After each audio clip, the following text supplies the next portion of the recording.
This review contains spoilers because I have to reveal spoilers in order to explain the plot and or give my opinion on them, so it's common sense, and if you don't like it and don't want to hear spoilers, fuck off!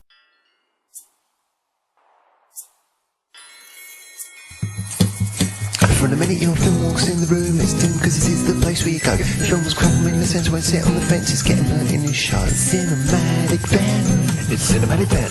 It's Cinematic Venom at Christmas. Merry Christmas everyone and welcome to Cinematic Venom.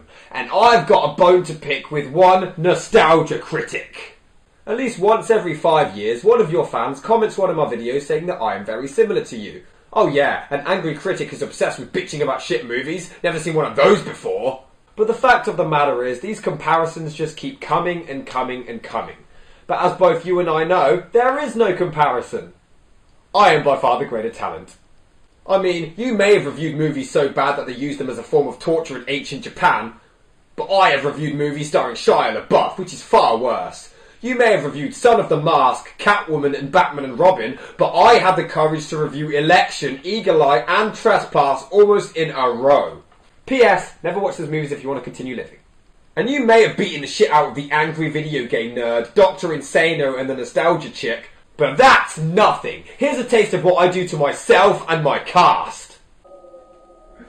I want to die. Give me your fucking money! And if that's what I could do to us, just think what I can do to you. So, Nostalgia Critic, if that is your real name, keep your fans under control. You don't see my fans leaving threatening comments on all of your videos like both of them should be. So please, leave this bitter, jealous rage behind you and simply acknowledge that I am the better man. There is 3 ways to respond to this. See, just to prove that I am by far the superior talent, I'm going to review your favourite movie of all time. Oh yeah, that's right, I'm fucking going there. One of the ways to admit your obvious defeat is to review my favourite movie of all time, Eternal Sunshine of the Spotless Mind.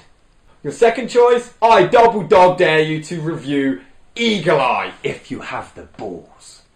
Or finally, if you just wish to admit defeat and admit that I am the better man, respond by leaving absolutely no comment whatsoever. In fact, don't even respond to this video. In fact, act like you have a million better things to do that you don't even have the time to watch this video, let alone respond to it. Do that, and I will accept your apology. But for now, let's take a look at your favourite movie of all time, Brazil, which probably sucks ass. 5 years of being compared to you, and it's driven me to this dastardly act. Ladies and gentlemen, this is Brazil.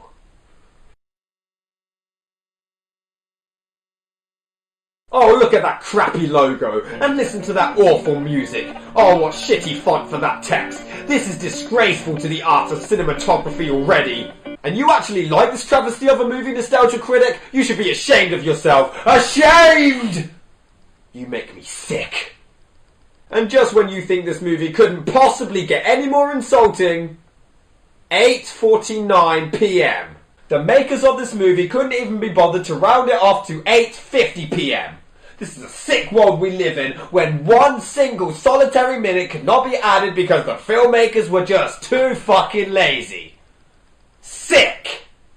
So we discover that this takes place somewhere in the 20th century, because we can't have it be any less fucking vague than that now, can we? Laziness! Awful! I bet this movie wasn't even set in Brazil. Pfft, terrible. So we open with some TV commercial for air ducts before...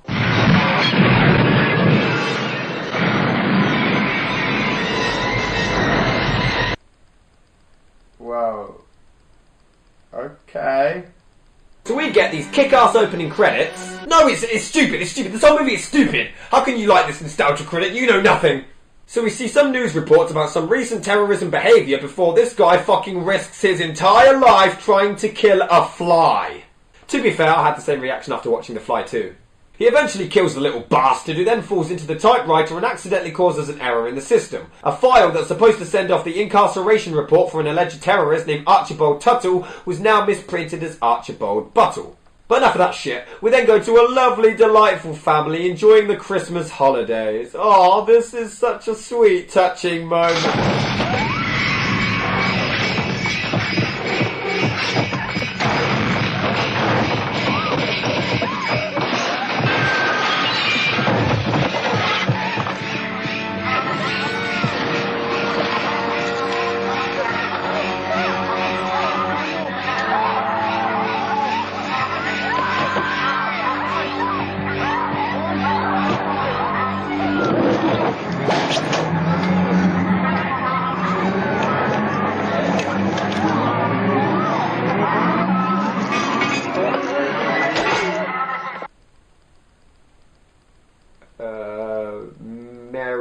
Christmas? Okay, so that was Buttle, who was mistakenly taken away instead of Tuttle. You with me so far? The upstairs neighbour oversees the commotion and tries to intervene upon realising the mishap. Tuttle? His name's Buttle. There must be some mistake. We then go to one of the most catchiest theme songs without lyrics that you will never be able to get out of your fucking head. But because I am an arsehole, I added lyrics anyway. So catchy, shit stuck in your head, so catchy. You wish you were dead catchier than Ebola is so catchy. We'd rather drink a piss than listen to it one more time. Brazil theme imprinted in your mind, so catchy. Fucking brilliant brain, so catchy. Will drive you insane. So after a pretty impressive shot of this warehouse factory, and believe me, it pains me to compliment the shit, we see the big boss looking for somebody called Sam Lowry before... What the... Christ almighty... Timing! Yeah, I couldn't do the animation. I don't really have the talent or the means to do so. So I just got the audio. But that does not change the fact that I am better than you. So after... whatever the fuck that was, we're introduced to Sam Lowry, played by Jonathan Pryce. He wakes up late and rushes off to work before bumping into his good old buddy Jack, played by Michael Palin. Give my regards to Alison and the twins. Triplets. Triplets. God, how time flies. What? Triplets. God, how time flies.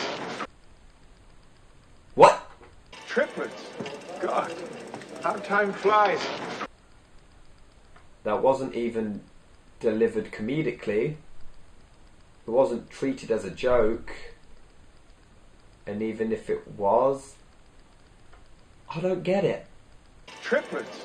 God, how time flies.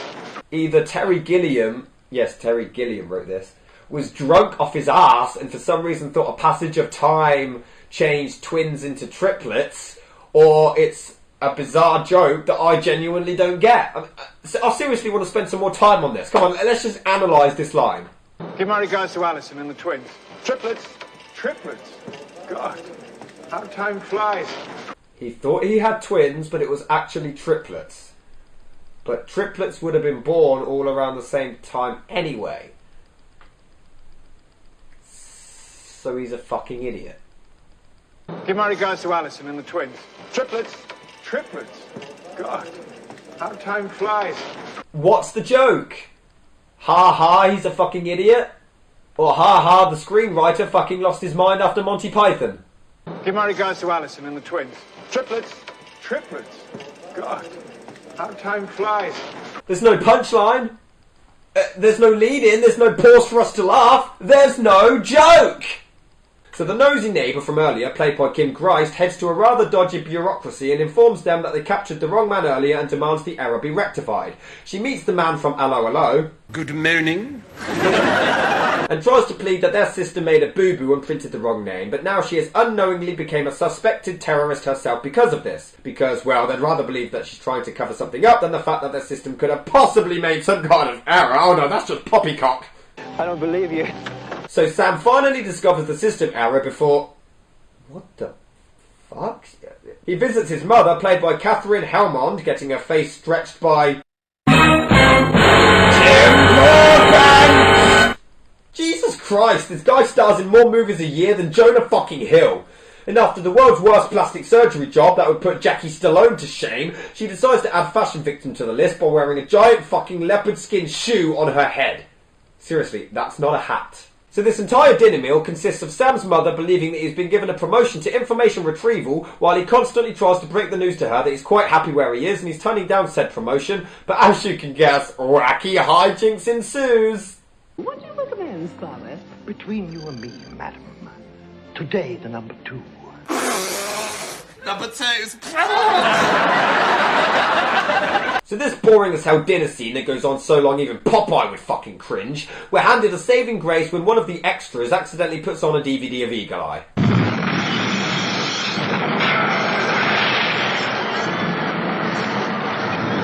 But the dinner date continues, regardless of the dangers around them. Okay, That is kind of funny.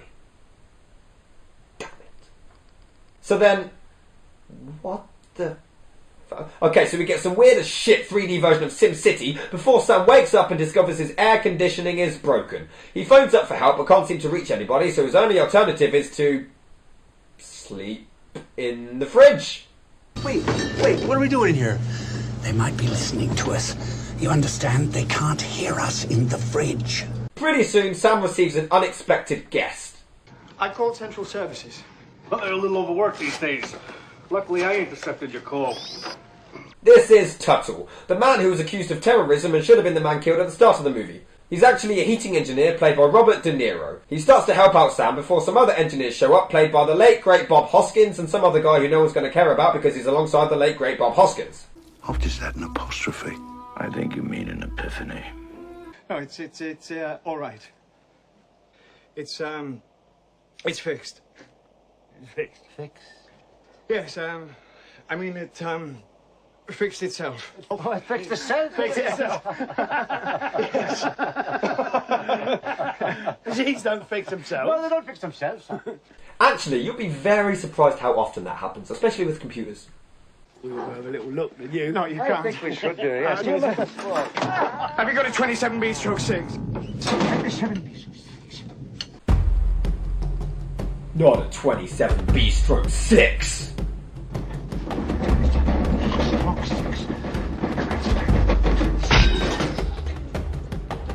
Now look what you've done to it.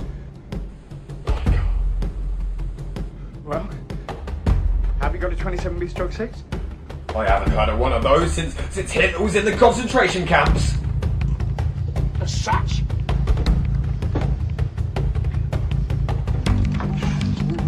It's all right. You never speak of the 27B/6 ever again, you hear me? Because if you do... That's a technical foul. So the two engineers leave, vowing revenge as De Niro fixes the air conditioning before swiftly exiting.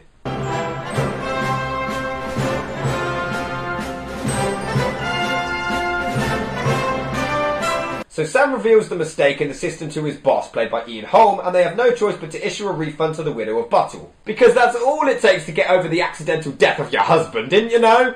So Sam visits Mrs. Buttle, but doesn't exactly get the response that he was hoping for.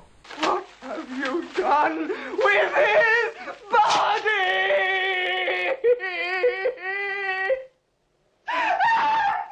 To be fair, Jonathan Pryce's acting here is pretty damn insane. So he soon spots the mysterious neighbour and recognises her from his dream.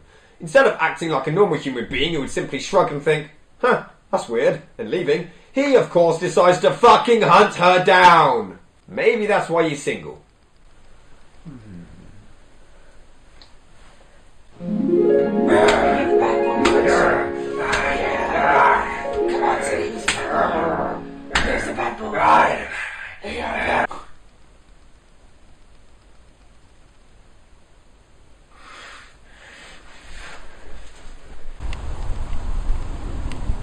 Leave me alone, you weirdo!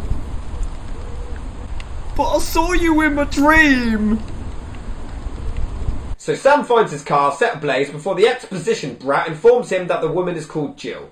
To continue his tradition of being a fucking weirdo stalker, he of course begins looking her up to try to find her address, but comes to realise that he can't bypass the necessary security measures, imagine that, without taking the promotion that he turned down earlier. Well, that's fucking convenient!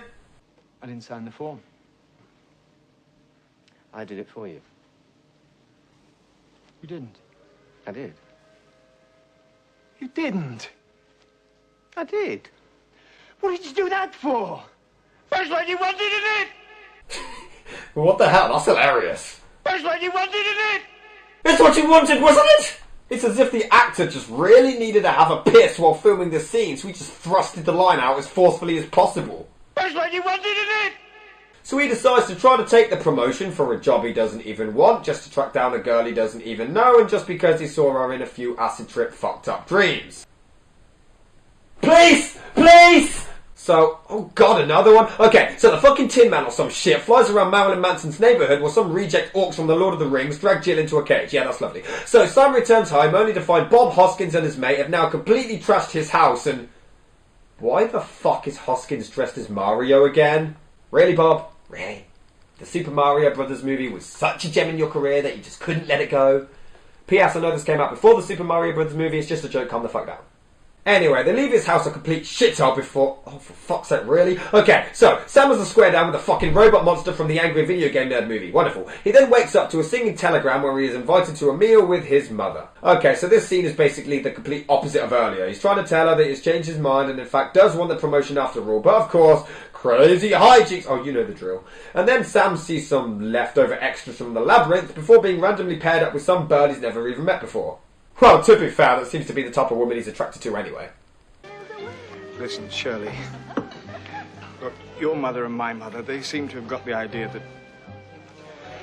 Look, I'm very flattered, and, well, I just don't want you to be under any false impressions. It's all right. I don't like you either. And a moment of silence in memory of Sam's manhood. I knew there was something different. Remember how they used to stick out? What? Oh, yes. Well, rather. Always used to wonder if they were real. What, my ears? Sorry? Okay, that was funny as well. Fucking hell. So Sam... Whoa, whoa, whoa, whoa! I didn't know you were into these kind of movies, Nostalgia Critic!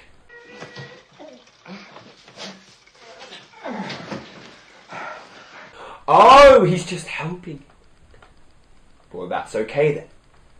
So it just so happens that this guy, played by Peter Vaughan, is an old buddy of Sam's father and agrees to give him the promotion after all.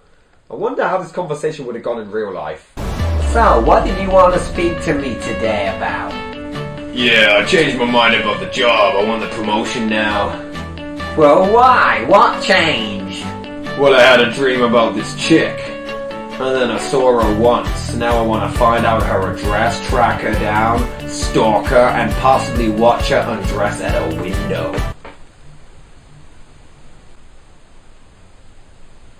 Nothing suspicious about that. You got the job! I've been told to report to Mr. Warren. 30th floor, sir. You're expected. Don't you want to search me? No, sir. As long as you're not wearing a turban, it's fine. So Sam arrives at information retrieval and the place seems deserted until he is greeted by all of the people who have had sex with Miley Cyrus and rush him away.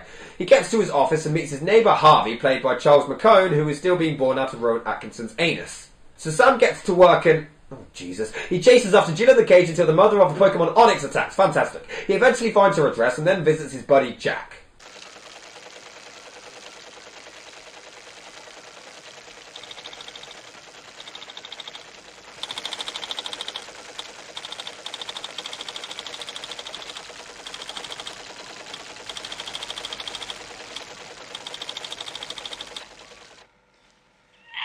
Help you?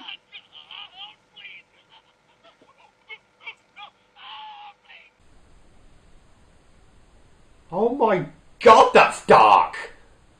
I mean, it's fucking hilarious and awesome, but that's just because I'm a sick fuck. I have issues. So he gets more information on Jill from Jack. Jack and Jill! I'm easily amused. Jack, Hello, big boy. I want to look at your willy. That's fucking awesome and hilarious too! It's a little girl talking about cock! And I'm laughing! This movie is making me question my own mental state! What the fuck? So Sam accidentally ends up in the security area and gets caught before making a break for it. He uses a cheap Toys R Us badge to trick everyone and even kidnaps Jill. Because if obsession, stalking and harassment isn't enough of a turn on, let's add kidnapping to the mix. Okay! Okay, you asked for it! I'm information retrieval officer. These heads struck 105, and I'm arresting you, so drive on or I'll blast your fucking head off! Go! Okay, maybe, just maybe, this movie is a little bit, just a little bit, fucking hilarious. You happy, critic? You happy? Your movie got jokes. Fucking arsehole. So Sam explains his dreams to Jill and, would you believe it, she thinks he's fucking insane! She then proceeds to kick him out of the truck and practically tries to brutally murder him several times. To be fair, how did he expect her to react? But luckily, Sam is also Batman as he climbs back onto the track and survives again, and again, and again, even managing to write messages on paper on the windscreen. And after almost killing the man, she likes him now. She fucking likes him now. I would insult this if it wasn't actually incredibly realistic to how women really are. Doesn't it bother you, the sort of things you do in information retrieval? What? I suppose you'd rather have terrorists.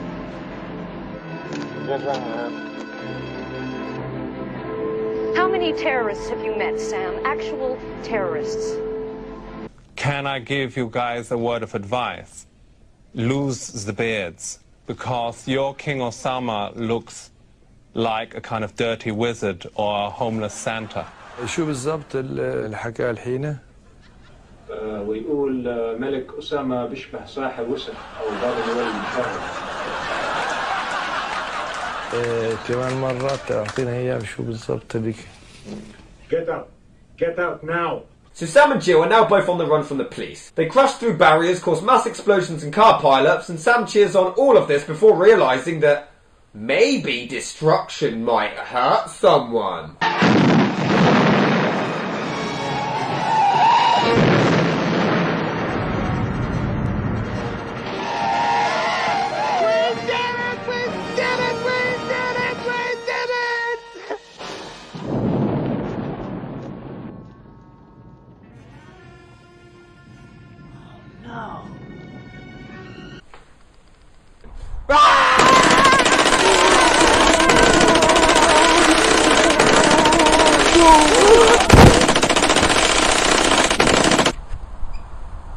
Oh no! So they lay low for a bit before a bomb goes off and Sam ignores all of the dying and wounded in favour of just trying to find his girl. Okay, that's funny as well. What the fuck is wrong with me? Naturally, he believes the parcel that she collected was the bomb until he's proven otherwise. The cops show up and attack Sam before turning into Robocop's great uncle? What the fuck is going on? Okay, he's knocked out and taken away anyway. Lovely. Searches from central banking about a check. Clarification notices from accounting concerning unreturned receipts. Mr. Warren, I have to find out. Shut up! You can tell I'm the bad guy now because of my intense close-up. So Sam wrecks his office in a temper tantrum before returning to his flat to see Bob Hoskins and his buddy have trashed it even more and have even evicted the poor guy. What is even the fucking purpose of these two guys anyway? They're adding literally nothing to the story whatsoever. I'm pretty sure Bob Hoskins just went to rehearsals and they wanted some kind of excuse to put him in as much of the movie as possible. It's the only explanation. Luckily, Robert De Niro makes another brief appearance where he fills up their suits with sewage and practically murders the duo while Sam laughs. What the fuck is wrong with this movie? Don't get me wrong, it's funny. So, what the fuck is wrong with me?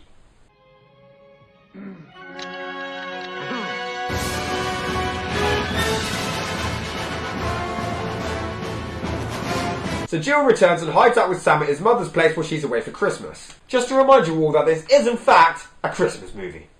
So Sam and Jill finally hook up and have the most delayed and awkward kiss in the history of cinema.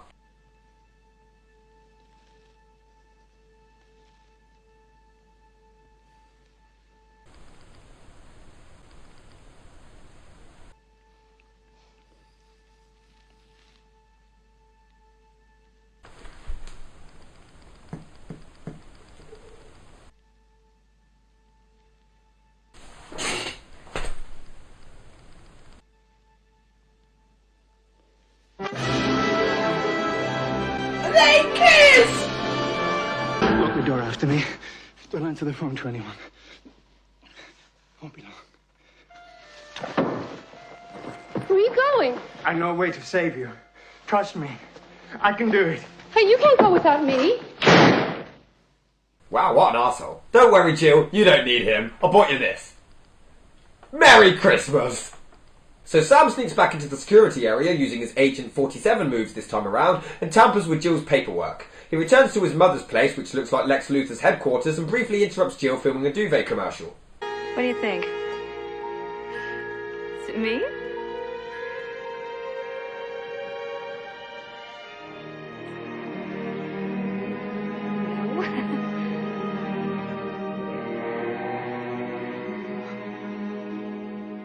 You don't exist anymore. I've killed you. Isn't that Chris Benoit's pickup line? Care for a little necrophilia? And I find that kind of hot. What the fuck is wrong with me? So Sam reveals that he has altered the system and pronounced her dead to save her from the authorities. They then have Christmas boinkage and awaken the next day. Merry Christmas. Well, it's certainly a lot better than my present.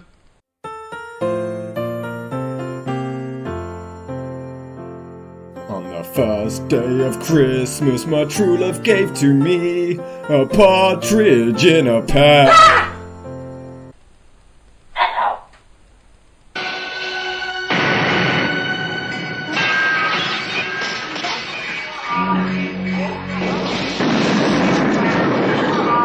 You're kidding. Roll away from the young lady and put your hands where I can see them. Now! Kill me! It's all a mistake. You've got to understand that. Yes, well, from the department's point of view, we were certainly a bit of an own goal, but... I'm not a terrorist. God, we've been through this! I'm white!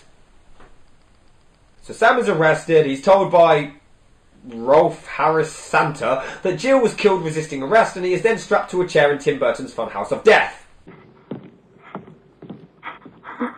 You'll be a dentist. You have a talent for causing things. Son, be a dentist. I'm just going to turn around randomly for no reason at all, just so the camera can see my mask a bit better. Okay, that ought to do it. So Sam tries to reason with Jack, but doesn't seem to be getting anywhere, and is due to face his inevitable torture. Jack, no! Don't! Please, Jack, no!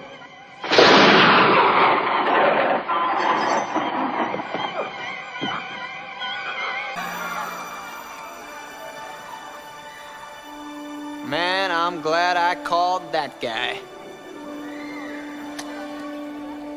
So Robert De Niro and his buddies break in to save the day, which is weird considering all of the other people they just left to be tortured and killed. I mean, De Niro didn't even bother saving the person who was mistakenly killed earlier when they thought it was him. Classy guy. So they escape the joint before blowing the building up. Unfortunately, Robert De Niro gets attacked by some vicious, nasty papers, but when Sam tries to save him, he vanishes.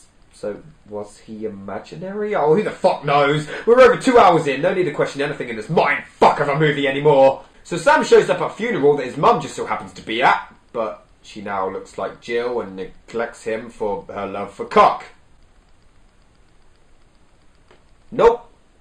I'm not doing it. No. That joke was never even funny to begin with. I'm not bringing it back. No. I have grown up. I have matured. I've become a more level-headed adult now. I am a responsible father. I have grown to a sophisticated, mature, grown man. I'm above all of that now. Oh, fuck it. Penis! So the cops break in and are after Sam before he falls through the coffin and into Freddy Krueger's lair. I'm just buying anything at this point.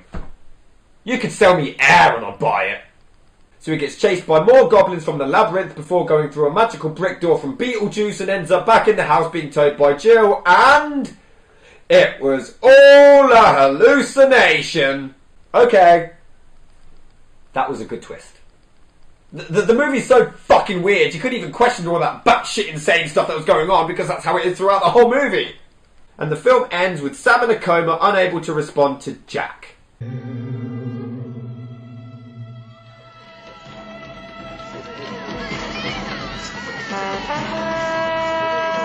And that was Brazil. Well, Nostalgia Critic, do you want to know what I really thought? It was shit. The actors wear stupid clothes, the audio wasn't mastered well enough, the doors weren't painted well enough, the sets, they weren't polished hard enough. Okay, it's pretty fucking awesome. Alright, it's a bizarre watch to say the least, and don't get me wrong, I love mindfucks. Eternal Sunshine, Memento, Pulp Fiction, Return to Oz, Dark City, Inception, to name a few. For all the weird shit that you see, the imagery is pretty damn impressive for its time, which is backed up by the amazing sets. Although I do believe it goes on for too long and could have been scratched down to 2 hours or less easily, it has some kind of unique charm to it. I can see why it has a cult following, and the jokes really hit hard. There's a lot of dark humour, and it's no secret that that's my style. Terry Gilliam is always going to go down in comedy history, and I'd never praise his work enough. The acting is superb, and I really do love the music. Is it a weird watch? Of course, but you can't help but continue watching the batshit insane madness that's taking place on your television screen every single time. So there you go, Nostalgia Critic, the ball's in your court. I'm Cinematic Venom. I remember it because I'm better than you.